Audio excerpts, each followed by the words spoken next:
Renegades out, Team Impulse out, TDK out. The owners of TDK also, I think, banned from taking part in organizational activities.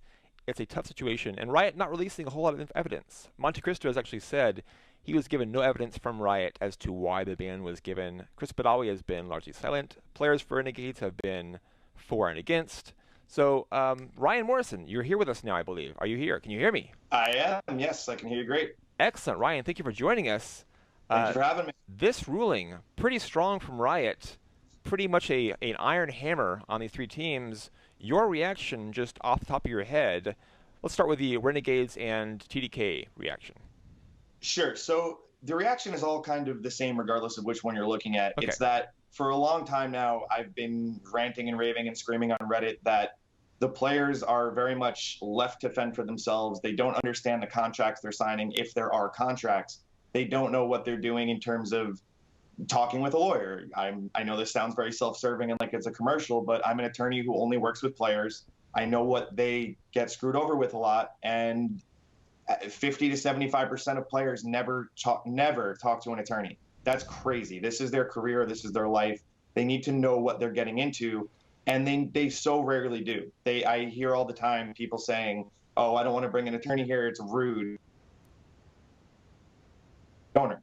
The three owners here, or I guess more accurately, all the people here, are certainly now the face of an issue, but they're not the issue in its entirety by any means. There's a lot of attorneys, a lot of teams, I mean, that are run like criminal organizations.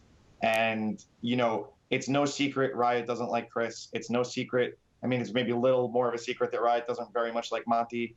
These things were, I'm not accusing Riot of doing anything unjust here or underhanded to target someone directly, but I am saying that these are clearly people that were targeted for, not only the reasons in that judgment. My immediate follow-up to you, Ryan, is do you believe other teams have the same transgressions going on that aren't being called out right now by Riot? No, I don't believe that. I know for a fact that's accurate. We work with so I just to the trajectory of my esports career, because my main clients, the way we keep the lights on here is video games. We work with a lot of big studios. We work with a lot of big developers. Esports is really more of a passion for me at this point. I'm a huge nerd. I have about 7 trillion hours logged in Dota, which I know I'm in a league chat, but I know. But I got involved with this stuff because I became friendly with players at tournaments and things like that. And I saw that they didn't have contracts. I saw that they weren't getting paid. And I do apologize for the occasional technical difficulties we're having here. Some little Skype issues acting up on us. my face on the Oh, there he is. top thing. Ryan, you're back with us. Hello again. Yes, Continue. sorry. No, that's fine. So where did I cut out? Just start over that point, I think. Sure. So I became involved with the players. I saw that a lot of them didn't have contracts. Really what happened is as my Reddit stuff grew with the video game attorney, we started seeing more and more players reaching out to me saying, hey, my team just won a $150,000 tournament. We didn't get a dollar of it. What do we do? And everyone was coming to me very much when things were on fire instead of beforehand to fix it properly or do things the right way. Nowadays, still, it's only about 25 to 40% of players talk to an attorney. I know we're the only firm that just represents players, but there's only a handful of other attorneys that work with players. The reason being, there's no money in working with players. You're not going to pay your rent representing players right now. Is that growing? Sure. Will I one day be doing great with players? Hopefully, that'd be wonderful. But right now, it's basically pro bono work, and a lot of people don't want to bother with that for the headache that comes with it.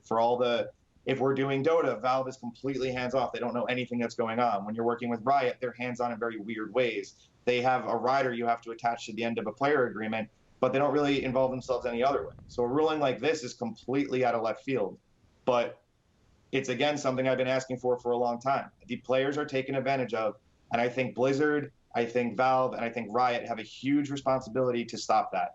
And regardless of my opinions on this specific decision, I think it's about time that these guys do anything. Again, I know that's a cop-out answer, not giving you my exact opinion on this, but I know a lot of privileged information in this one, and that's unfortunately give and take of being a lawyer. I can't share everything. I think we understand, though. Yeah, I think we understand your point. Yamato, you mentioned before the show that you have some personal experience related to this kind of thing. You heard what Ryan says. What are your thoughts on these rulings? Well, I feel the one thing that comes to my mind is that any field, almost, sports, business, everything is going to be competitive. And whenever something is competitive, you push to play as close to the rule line as possible, right? You try to bend the rules and you kind of try to play next to the line in a way, right? This happens in sports. This happens in anything that is competitive. And the kind of anecdote I had is in season 3, I had a team called Team Solom Ebdi, and it was we had toxic players. If at that time, the punishment we received was justified, but I was communicating very clearly with Riot of what they were expecting from us to allow us to play. But in the end, we were following the rules, and the only kind of guideline we had was to not get tribunal banned, and that was very, very easy, right? It was fine. We followed the guidelines, and we did that. And in the end, we got tribunal banned by like the day we were at the airport to go to the qualifier of LCS. And of course, I wanted to see the tribunal cases because that was something that you usually got when people got tribunal banned. So 3 of my teammates got tribunal banned, and we got disqualified from the tournament. And we didn't get any kind of information as to why. And it was very, very easy for them to hang us out in the community, which, of course, if the decision came 1 month earlier and they just said it, okay, I was fine with it. But we received specific guidelines and rules that we followed, and we just followed the rules, right?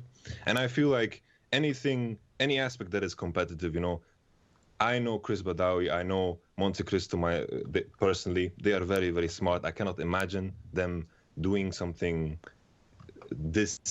at this scale, without paying attention to the rules. I feel like these are just people that are pushing the rules to their limits, as any kind of competitive business owner would do. So that is just my take on it. But I don't have privileged information as Ryan does. This is just my kind of initial idea when I saw this entire thing.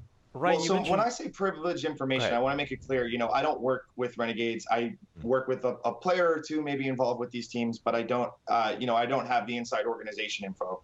I met Chris once at a Magic the Gathering tournament, and that was basically my relationship with him. But he was a very nice guy when I met him. Nothing wrong with him.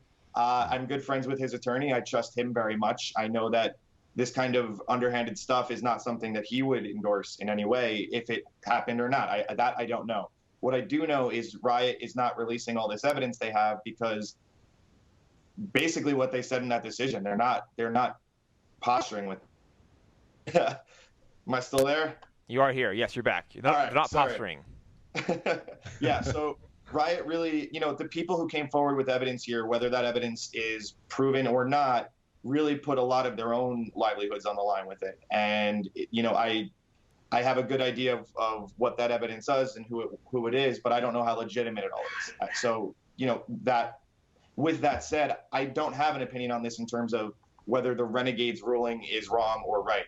I do have an opinion saying I think it's long overdue Riot starts doing this stuff. I think Valve needs to start doing this stuff, and I think Blizzard needs to start doing this stuff. Right. I think it's Speaking more broadly, we talk about it being good for Riot to step in and make these, make judgments on organizations that might behave poorly, whether or not Renegades are guilty or TIP are guilty or TDK are guilty of that. Do you think Riot also need to better communicate certain standards to organizations so they have guidelines set, as Yamato mentioned, that accurately reflect the judgments when they do come down? He's going to think about that really hard. Oh. All right. Sorry. So I know this is completely off topic, but I work with a lot of Minecraft servers too. And if you read recently, a lot of Minecraft servers just got taken down for disobeying the EULA. They've had 20 months to comply with that EULA, and a lot of them said, no one's been in trouble yet, so I'm not going to comply. That's basically exactly what's happening here with Riot. Riot does have rules. Riot does communicate to these owners what's allowed and what's not, and no one cares because there's never any repercussions for breaking those. So forever it's been, yeah, those rules are there, but we're not going to do it because who cares? Now they put the hammer down like this, basically out of nowhere, and I think people will look twice before messing around like this in the future. In terms of communication and what they owe us, I very much respect the fact that you can't share evidence that people give you in confidence and privilege, and they don't owe us that. They really don't. What they owed us was this explanation that they gave the ruling that they put out. It's not Gabe Newell going on Reddit and saying, we're not working with James Harding again, he's an ass.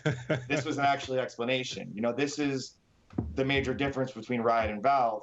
And again, kudos to Riot, really. Even if I don't agree with the decision necessarily, or I more accurately don't know enough to weigh in on the decision, I very much agree with them standing up for the players. I don't care if Riot's right. I don't care if Chris is right. I care that the players who put their entire lives into this game and are making billions of dollars in this industry get nothing. They get taken advantage of. They get thrown into crappy deals left and right. Right. It's just, that's not okay anymore. Yeah, I don't think anyone wants to see players screwed over necessarily. But Yamato, you mentioned that organizations, players, coaches, management, they compete very hard because they need to. They have to for sustainability. And the LCS, you can be relegated. You can be thrown out of the league. Is it difficult for a team, for an organization, to compete to the highest degree possible, to push the blue rules as far as possible, when the rules are enforced on a sometimes basis, unevenly? I feel like the big issue for me is that usually when things have happened in the past is, you know, usually these rulings are justified, but then right afterwards the ruling comes in, right? Like the new rules come in. I remember the early situation we had with Badawi when he, with the Challenger team, tried to get LCS players, and there was no rules based off of that. And there was a ruling, and then the new rules set came in. And I feel like not being able to admit a mistake in that regard is where I just dislike with how Riot just handles things. But overall, you know, most of their competitive rulings make sense. But I feel like the rules need to be in place already. And when mistakes happen, when the rules don't reflect on what they want to achieve, then they should just change that. And whoever kind of pushed the rules to the limit should just get away with it, because that is the cost of this mistake. And the reason why I mentioned my anecdote earlier with the team getting banned is just because of the same reason, not being able to admit a mistake. So basically you're saying that teams and organizations should not be punished for Riot failing to establish rules that cover things they think are implicit or they want to cover. And of course, you know, maybe the thing that I'm saying now is not completely applicable to the Badawi situation, but I feel like just in history, this has been a trend, because I don't know the exact rules. You know, I read through the ruling, but most of it doesn't make a lot of sense to me. But I have like a general idea of what's going on, right? But I don't know the exact rules, because I just want to coach, you know, I just want to play the game, and I just want to teach the game. That is what I want to do, right? So just take it with a grain of salt. It's just how I felt throughout my history in the game. I've played it for 6 years, and I've been around and seen most of the competitive rulings that have happened.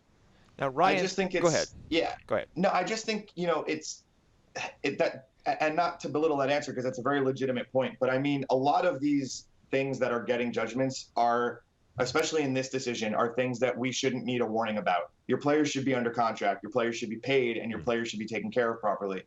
101. And, you know, we have teams we have teams competing in Worlds and in the International and everywhere else that are treating their players like garbage. And these are not the amateur teams of 2 years ago. They still just act like it while they're winning all these major tournaments.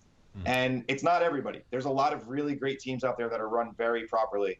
But there's also, and there's a lot that are not, though, still. And they're still competing at the same level. And you see a team like Ember and Echo come in and try to do things fully the right way with benefits and you know, going overboard almost with what they're giving players. And all of a sudden they can't compete in the scene anymore because there's so many people doing it incorrectly and honestly borderline illegally that they can't afford to stay afloat. It's crazy. It's the only word for it right now. Yeah, Ryan, you know, I don't think anyone's suggesting that, you know, it's good to not give contracts to players, obviously. There are perhaps more questions around the enforceability of rules regarding, you know, trading players between orgs. If Renegades and TDK make trades that are approved at the time, is it fair to then go back and say, well, maybe not so fair after all, those trades that were made? So that's perhaps more of a question mark there on that front. I also want to ask you if you think it perhaps sets a poor precedent when the first teams you go after like this are teams that you have an established rivalry with, basically. Yeah, you know, Chris Badawi, of course, we know is no friend to Riot. Monte Cristo has had problems with Riot before. Even Team Impulse has had some, you know, slap of the wrist type of things going on. So, you know, is this the right way to go about it? The first step to go against teams and players and organizations and owners who are, not players, but owners who are established and have a bad history with Riot? Yeah, I mean, again, so without speaking to this specific situation with Renegades and more just about this from the ground, the sky up, it does make sense to go after those guys because those are the ones you already have a bad relationship with. You don't want them in your league. Riot doesn't owe it to any owner to let them own a team. Riot doesn't own it to any player to let them compete. It's the same. I get these calls once a month for something in esports. The I buy power bands in CS:GO. Is this illegal? Should we sue Valve? No, you have no right to play these games. And Riot owns their IP. Valve owns their IP. IP being intellectual property. If they say, bam, you can't run a League of Legends tournament tomorrow, that's it. You can't run the tournament anymore. They can pull it from ESL if they want. So kicking out an owner is easy. I mean, they are totally within their rights legally. If you're asking more morally, is this good business? Then, I mean, it's like you said, they don't like the guy. They don't want him in their league and organization as a whole. So why would you go after, the owner of fill in the blank team over here when you have a guy that you have evidence of doing something wrong, allegedly, and you can make an example out of that guy? Yamato, being a part of an org and being technically in management, how does it make you feel when you see Riot choosing to go after teams they have personal vendettas against? Well, the thing is, first of all, I want to highlight, like in my earlier points, I was not defending Team Impulse because it is very, very clear that they've missed. Oh, Jacob, let me stop you right there. I think we've had another gremlin in Skype attack you. Or perhaps it was Froggen this time. I can't be sure from here. Was it Froggen? Was it DDoS? Was it CLG? Perhaps in anger after you predicted they would lose the Flash Wolves? Okay, we got you back. Froggen, CLG, they've been foiled. Begin again, please. Team Impulse. All right. Could you just repeat the question once again? I was asking you how you feel as a part of management, part of a team, to see Riot go after teams and organizations first who they have personal vendettas against. Well, I feel like it just makes sense in a way. You kind of hit two birds with one stone. Why not, right? To be honest, I don't feel anything in particular because I feel like I'm gonna just plug Splice. Splice has been doing everything correctly by the book. Everything is fine, and I'm super happy with Splice. So nothing like this will ever worry me because I know for a fact that everything that is done in Splice is straight as an arrow. Does this sort of ruling, real quick here, Ryan, does this sort of ruling, though, make you feel less able to criticize Riot if something comes up that makes you think you need to be critical of them because you might think, well, in the future, they could target me with a competitive ruling like this? A bit. I think, for example, it comes down to the only run-in I've had with Riot was when three of my players, like in my team, got banned for reasons that did not exist. There were other reasons why they should have been banned at that time, but they were cleared for these reasons. That was the only run-in I had with Riot, and I felt like I could always tell them what I felt and what I thought, and I spoke publicly about it, and there has been no repercussion. Ryan, you were saying? Yeah, I just wanted to jump in and make it clear that, with the contracts and issues like that, that is more about Impulse World than it is about Chris and everything with there. Those are obviously two different problems. But so the main complaint I keep hearing here is that Riot needs more transparency. Riot needs to explain where these things are happening. And then everyone in the next press says make a players union. Those are all ridiculous. Riot's never going to be transparent. Riot's already by far the most transparent esport company around, which isn't saying much, but they are. And what they should do instead of saying, here's all the evidence we have on Team Impulse, what they should do is come out and say, here is a list of things that have to exist in a contract. You have to have the term in there. You have to have the salary in there. You have to outline the bonus structure. There has to be caps on penalties and fines. Whatever that list is, they should really be doing that. It would take them a day, and they can really clean up all of esports, especially all the LCS. They are the gold standard here in terms of esports, and they're still running themselves like they're a small little indie team that can do whatever they want with this stuff. And too much money's coming in. It's getting just too popular. And, as much as we're all kicking and screaming against corporate America and big giant orgs coming in, it's happening. So we need to start acting like that and accepting that. And, we can clean ourselves up, or the government will, or, Mark Cuban will, and probably not Cuban, but, we're the only ones that can control whether or not an outside force destroys eForce by trying to clean it up. And the way we stop that is cleaning it up ourselves. So in video games, we have the ESRB. They're the guys that put the little rating symbol on the bottom right of on your video games when you go buy one. They're not a government agency. The video game industry basically said the government is too stupid to control video games. They can't open their own emails. Why would they be saying what's okay in a video game? So the industry created the ESRB. We policed ourselves, and now we don't have a lot of bad legislation. Esports, on the other hand, is completely removing themselves from everything, saying it's fine. There's a new story on Reddit once a week of a player getting taken advantage of. No reaction, no repercussions. This is the first time we've seen any kind of repercussions for these actions. And it's, again, every time I've met Chris, he's been great. I know his attorney and I really trust his work. I don't think that part of this is as it seems, but regardless, this kind of action is long overdue in my opinion. I want to highlight, Ryan, you mentioned briefly a players' union, and you kind of shot it down. You don't think a union has any place right now in the esports space? No, I think it's absolutely hilarious when people... Well, Ryan will get back to us with his thoughts in just a moment as a gremlin attacks him viciously and beats him to a pulp in his homo abode. Ryan, you're back. Yes, your thoughts on so yeah, unions. I think the players' union. Now, don't get me wrong. 2 years ago, I was screaming for a players' union, and I really wanted it, and I thought it was a great idea and long overdue. But the problem with the players' union is it's absolutely ridiculous to think that's a reality right now. We have 30% of players with an attorney look at their contract. We have 30% of players basically caring about their contract. And if it's that low, if so few pro players actually care about their own rights, it's insane to think they're going to get in a room and collectively bargain for a union. It's just never going to happen. You're going to get, well, never. It'll happen in 5 to 10 years. It's not going to happen now. First, let's get all the players' attorneys. First, let's have minimum contract standards in those contracts. First, let's figure out what leagues are going to be leagues. Because who is the union going to negotiate with? Riot or the teams or ESL? This isn't the players' union and the NFL, because this is also now the case where someone owns the football.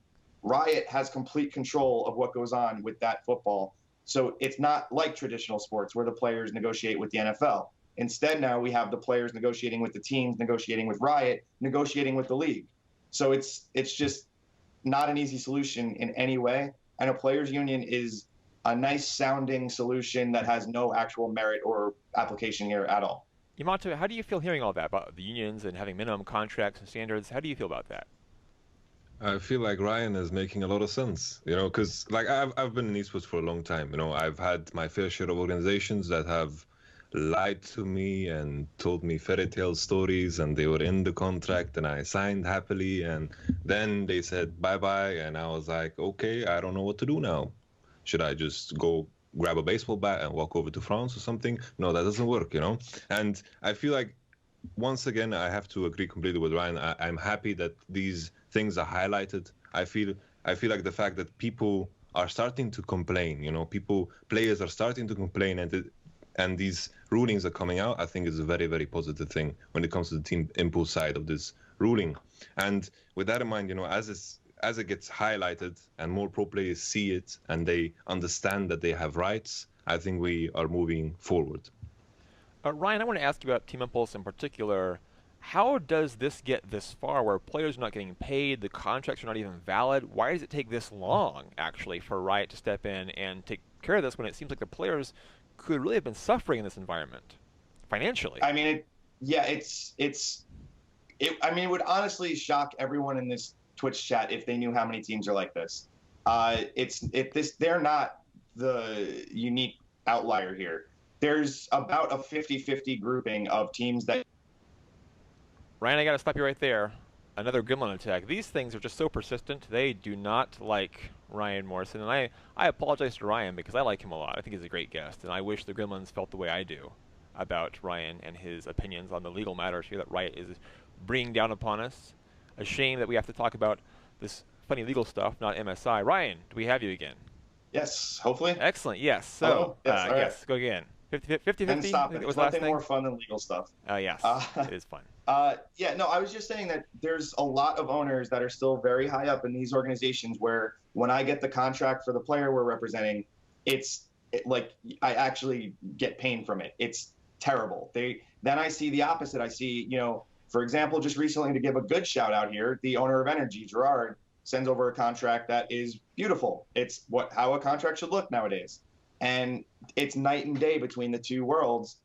And the people losing out, the people being taken advantage of here are the players, because let's be real here, they're not exactly standing up for themselves. They let this happen. It's not like anybody forced them in a player house and said you have to play for Impulse with no contract, you have to keep going for no pay. At the end of the day, a lot of these players who are pros and have a beautiful career if they want one are treating this as if, hey, I got good at a video game and now people want to watch me play. Isn't that cool? Instead of saying, hey, I could be the Michael Jordan of this esport. Why don't I go try to make a career out of this? They don't treat it like a career. They treat it like they're lucky to be there and that they can be replaced on a whim.